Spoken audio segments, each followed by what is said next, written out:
Welcome to Horror Review Sunday. Let's talk about Lucio Fulci Giallo from 1972 called Don't Torture a Duckling. I got the Arrow Blu-ray, and it's got the slipcover with the original cover. Non si servizia un papillino. I don't know Italian. I can't pronounce it.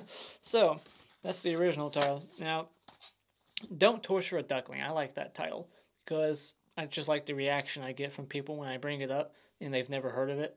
You're like, hey, you want to watch Don't Torture a Duckling? They're like, what the hell is that about?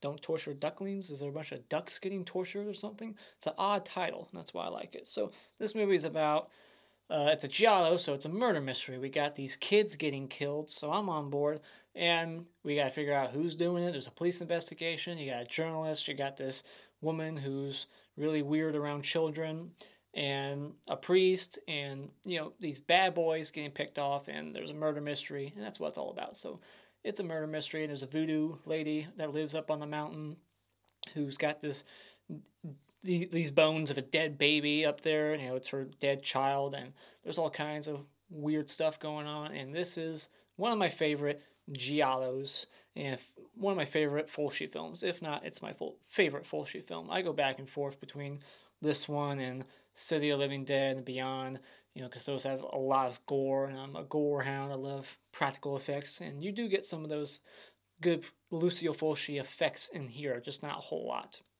Because this is the early 70s, this is way before films got extra gory. But yeah, this is one of my favorite Italian giallo films, and I actually did a video of my top 10 favorite giallos, so if you want to check that video out, I'll try to leave a link, or you can just type it in. So let's talk about the positives for this movie, the things that I like. First up, this movie kills kids, and that's brutal as fuck, especially for the time. There's kids getting their heads bashed in, there's kids getting drowned, and these kids aren't like normal kids. They're little badasses. They think they're so tough. And, they're slinging like rocks, slingshots at animals. They're little pieces of shit, and they're following hookers to places and watching them have sex, and they're smoking cigarettes thinking they're so tough. These kids ain't no saints, but that's no reason to kill them. But yeah, it's like we get to see kids die in this movie. We don't get that a whole lot, especially in American films, so I like that aspect of this. And just like other giallo films, this one has some beautiful ladies. One actually gets naked, but her body is fantastic. Like, this actress, she's in other giallos. She's in like The Red Queen Kills 7 Times, something like that. Another one like The Black Belly of the Tarantula. A lot of those giallos have long titles, and they always start with the word the this, the that, the perfume, the this, the they have long titles, and then what happened to Solange, or what did happen, and like they have really long titles. The longest one is like, your vice is a locked room and only I have the key, and something like, it's just a long title. But yeah, she's in a lot of those giallos, and I think she gets naked in those, and she gets naked in this one, and she looks fantastic. So no complaints here.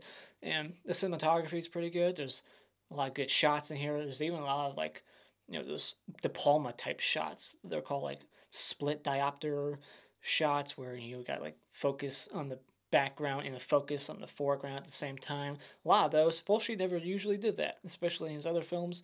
He does quite a few of those shots in here, and a lot of other shots that he uses a lot in other movies too. It's got Fulci's style, but I was surprised to see all those like De Palma-like shots.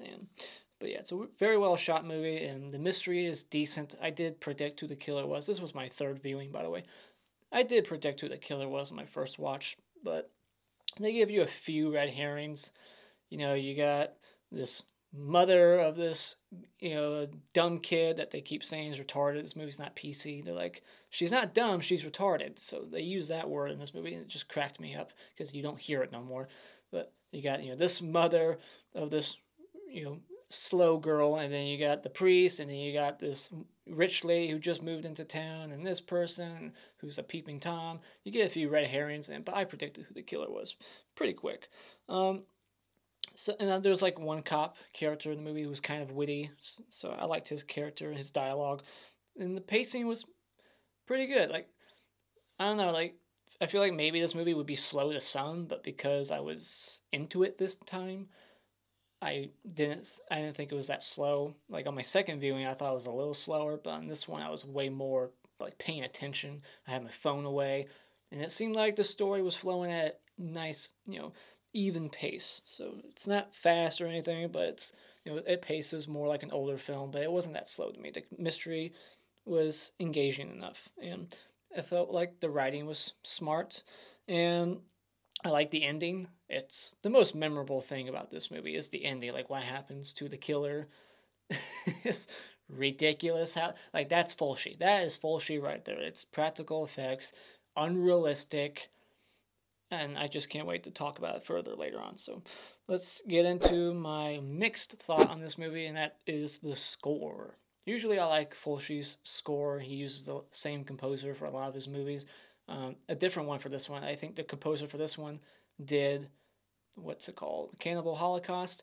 There's some cues in this movie that are good, but then like especially like the soundtrack, there's like one scene where they're using like actual songs and they're very well used in those scenes. But then there's one cue that they overuse, and it's like this echo sound. I can't really make the noise myself, but it's just this one sound, especially when the Voodoo Lady's on screen. And I just thought it was annoying, and they kept overplaying it. It was just a little gripe I had. It was a little annoying, so that was one part of the score I wasn't a big fan of. So, negatives, you're not going to get the Fulci gore that you would expect in his later films. The kills in this movie, I like that they're kids getting killed because I'm messed up, but they're getting killed like off camera, really. Like you see the dead body that was strangled and drowned, and the wound on the back of the head from having it bashed in with a rock. Like it's off camera stuff. So there's no like on screen carnage or anything like that you would get in other Fulci films like the zombie ones, the Gates of Hell trilogy, and the actress who plays the voodoo chick, she gets a little over the top in one moment. I thought that was a little too silly. Should have dialed it down some. And one of the main characters, the journalist, I felt like his character was just kind of boring. Like there wasn't much to him. I wish they would have fleshed him out a little bit more, made him more interesting, more entertaining as a character. He just kind of felt like any other background character. There was nothing to him. He's just a journalist, and he's gone for a good section of the movie. Like he's only like a little bit here towards the beginning, and then like the third act when him and the girl team up to investigate. But the middle, he seems to like not be there. So for a character who seems to be critical in the third act, he's like missing in the middle. So final thoughts, I really enjoyed this movie. I think it's one of the best Giallos out there, and it's one of my favorite Fulci films. If you haven't seen it, I think it's definitely worth checking out. If you're a fan of murder mysteries, or if you're a fan of 70s cinema or Italian films, Giallos, this is one that you definitely need to check off your list. So when it comes to Don't Torture a Duckling, I highly recommend that you go out and buy it. Alright, spoilers. So in the opening, we get the voodoo lady. She's digging up her newborn, or, was her newborn, this dead baby out of the ground. So right away, this movie's macabre. It's very disturbing seeing these bones of a dead baby. And, later we find out that was her baby that she gave birth to, and I think she killed it because she said it was the devil baby, like she was pregnant with the devil. So yeah. And then these kids, they're just smoking, going around. They see these two like middle-aged, overweight soccer moms that are hookers, and they got like hairy armpits and everything. They're disgusting, and they're going to have sex with these two guys at this random location. And they go there to watch these two old hookers have sex, but they catch somebody else being a peeping Tom, and they make fun of him for being a peeping Tom. They're like chastising him, making fun of him, and it's like, but that's exactly what they were going to do. So they're hypocrites, making fun of him for doing something that they were just about to go do themselves. And the voodoo dolls that she's like stabbing, they're supposed to be like the kids. And I like all this because she thinks that she's killing the kids, and then later on, she finds out that she did not kill the kids. Or I think maybe I don't know, does she die thinking? I don't know. Maybe she still believes that she did it, but she like is confessing like, yeah, I killed the kids, I stuck the needles and blah, blah, blah. And we're supposed to believe as we're watching the movie that she's responsible, that she's the killer, like she's the big red herring that's way too obvious. So you start to look at other people instead. And then we meet the naked lady. Like she hires this maid and her son. They like all live with her. Do they live at the same location? I can't tell if they're staying with her, but this is her place, I believe. And so she's got this maid and her son, who's like maybe 8 years old or some shit, 8 to 10, and she is just walking around this house fully nude. And when the kid goes up to deliver her drink, she just like invites him in, gets real close, starts asking him really inappropriate questions like, have you ever seen a naked lady before? How many times have you had sex? And of course the kid lies like, I've had sex lots of times. And that's legit how kids are. We've met them. We've talked to them on Xbox back in the day. The kids that would brag about how big their dicks were on Xbox. I used to play it. I heard it all the time. Kids are like this. They always brag about how many times they've had sex, how big their dicks are, even though we know it's not true at all. So, but he's like, yeah, I've had sex lots of times, and she calls him out, and it, like, you're full of shit. But she's like really close to him, and then she's like asking him like, would you like to have sex with me? Like, it's a very uncomfortable scene. It's something you would never see in American cinema. Hell no. And so then this other kid, he gets killed, and then the one peeping Tom guy finds his body, buries it, and like a moron is like asking for ransom money, and goes to collect it right after they dropped it off, not thinking that the cops might be there. This guy's a moron, and so they think he did it, but of course he did not. He's just an idiot. And so, and then the other boy drowns, and I like that his body like is still like, his mouth is still wide open in the water, like just the look up on his face, like that's a dummy, right? That had to be a dummy. It looked like a fake body. And another weird thing in this movie that I've never heard of is the idea of water fountains turning themselves off at a certain point of the day. Public water fountains, like, oh, they're not available after 6 p.m. Never heard of such a thing. So just wanted to point that out. Is that just an Italian thing? Is that a real thing in America? I've never heard of such a thing. So, and then the boy, he gets called out. He gets a phone call, so he's going, and you think that maybe it's the naked chick that's calling him out there, because why else would he be so excited to leave? He's drawing a picture of a naked lady, the one he saw, so you think maybe it's her. She's out. We see that she's been driving around, and then he recognizes the killer, so we know that's somebody he knows, so that's another clue. But then, he gets killed off camera. And I think this was the moment where I started to realize that it was the priest, because I kind of quickly put it together, like, what these boys all have in common is that they all go to the same church in this very small village. So, and then I like at the funeral, the one lady, the mom, the grieving mother, she starts like freaking out. She's like, the killer is with us. And then the camera just so subtly like passes, like pans over the priest who's the killer, and then it goes to the other characters. But it's like, she says, here, the killer's here, and then the next person we see after that is the killer, the priest, in that moment. So that was like the big clue right there. Anybody else think that that one black magic like voodoo dude, I think his name was Francis or Francesco, whatever his name was, does anybody think he looks like Loomis, Dr. Loomis, Donald Pleasance? Much older, much more wrinkly in the face, but he looked like he had his face. He looked like Dr. Loomis to me. And so, and then the voodoo lady, she confesses, and this is the moment where she kind of went like a little over the top. She starts like foaming at the mouth, but like what she's doing with her face and how wide her eyes get, she's like confessing, like, I did it. And she's just like on the ground foaming.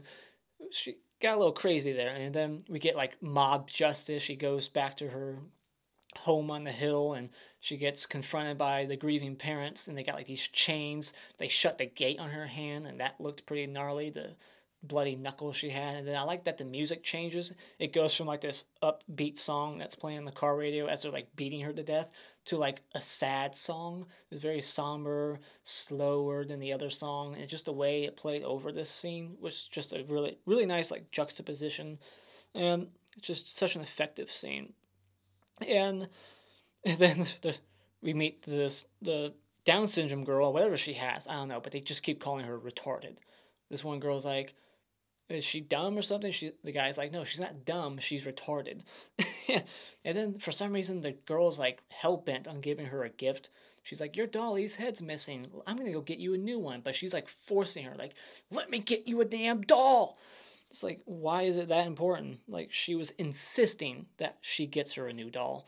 But it's actually important that she does, because that's actually like one of the clues later on, is that the the doll of the head of the new doll that she gets is at the crime scene. So that was important for her to actually buy her that gift, even though it made no sense why she was like so like hell bent on doing that. Like, I need to get you this doll. And then, this woman's being inappropriate towards another child who her car breaks down. The kid comes up, he's honking her horn. She walks back to her car, and she's like, can you fix it? And he's like, yeah. And then she's like, what do you want, money or a kiss? Like, she's offering to kiss him. But what cracked me up was it went from that, hard cut, his dead body. Like, what do you want, a kiss? Hard cut, he's dead already, like on the ground, big old hole in the back of the head from getting it bashed in. So that was just such a funny cut, because it was just so quick. Like, what do you want, a kiss? Dead. And so then they start, the journalist and the inappropriate lady, the one who gets naked, I didn't write her name down, I think it's Patricia. They kind of team up. He's trying to help her out because she's like a suspect. She left her lighter at one of the crime scenes, so she's in trouble. She's got this drug scandal going on, and so the journalist is trying to help her, and so they suspect that the mother of the Down syndrome girl is the killer first, before they even start to suspect the priest, that's who I thought right away.